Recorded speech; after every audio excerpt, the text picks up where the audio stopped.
সুপ্রিয় দর্শক বন্ধুরা, সবাই কেমন আছেন? আশা করি সবাই ভালো আছেন। তো দেখতেই পাচ্ছেন আমার কাছে অনেক ছোট একটি তিলা ঘুঘুর বাচ্চা রয়েছে। এই দেখুন, খুবই সুন্দর লাগছে দেখতে। আমরা কিছু পাখির বাচ্চাকে দেখি ছোট থেকেই শারীরিক প্রতিবন্ধী হয়ে জন্মায়, যেমন কারো পা বাঁকা, কারো ঠোঁট বাঁকা, কারো ডানা বাঁকা হয়। আমরা বার্ড লাভাররা মাঝে মধ্যে এই সমস্যার সম্মুখীন হই।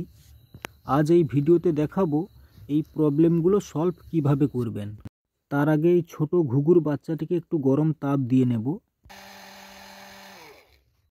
এই যে ঘুঘুর বাচ্চাটিকে দেখছেন, এরও এমনই এক শারীরিক প্রবলেম রয়েছে। তো এর সমস্যা হলো ছোট থেকেই এর ঠোঁট বাঁকা।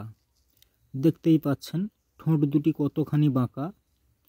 এখন যদি এটা ঠিক না করা হয়, বড় হলে ওর নিজে থেকে খাবার খেতে অসুবিধা হবে। এই সমস্যার সমাধান কিভাবে করবেন এখন দেখাবো। ভিডিওটি না টেনে দেখতে থাকুন। এজন্য আমি বেছে নিয়েছি এই রকম সাইজের একটি রাবার। এবার রাবারটিকে যতটা সম্ভব পাতলা করে কেটে এভাবে লুজ করে নিতে হবে।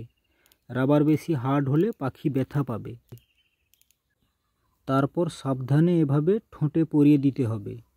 ছোট বাচ্চার ঠোঁট নরম হয়, এভাবে রাবার বাঁধলে সোজা হয়ে যাবে। অল্প অল্প সময় পরিয়ে তাকে অভ্যেস করাতে হবে। একটানা বেশি সময় পরিয়ে রাখবেন না, এতে আবার বিপরীত সমস্যা দেখা দিতে পারে। একবার বাঁধলে হবে না, 2-3 দিন কয়েকবার বাঁধতে হবে। কিছুক্ষণ পরে আমি রাবারটা খুলে দেখাবো। এবার দেখুন, তো এখন আমি প্রায় 15 মিনিট পরে রাবারটি খুলে দিলাম। দেখতেই পাচ্ছেন ইতিমধ্যেই ঠোঁট দুটি অনেক সোজা হয়ে গেছে। আর এই দেখুন, এটা রাবার বাঁধার আগে। ভালোভাবে লক্ষ্য করুন কতটা বাঁকা ছিল। এখন দেখুন মাত্র 15 মিনিট রাবার বাঁধার পর কতখানি সোজা হয়ে গেল। দেখুন রাবারটি এখনও আমার হাতে রয়েছে, এই দেখুন। তো বুঝতেই পারলেন ঠোঁট বাঁকা থাকলে কিভাবে সোজা করা যায়। পরবর্তী ভিডিওতে দেখাবো পাখির বাচ্চার পা ও ডানা বাঁকা থাকলে কিভাবে সোজা করবেন। পরবর্তী ভিডিও খুব শীঘ্রই আপলোড হবে। এইরকম সমস্ত টিপস ও ট্রিক্সের ভিডিও দেখতে আমার চ্যানেলটি সাবস্ক্রাইব করে রাখতে পারেন। ভিডিও ভালো লাগলে লাইক কমেন্ট করার অনুরোধ রইল।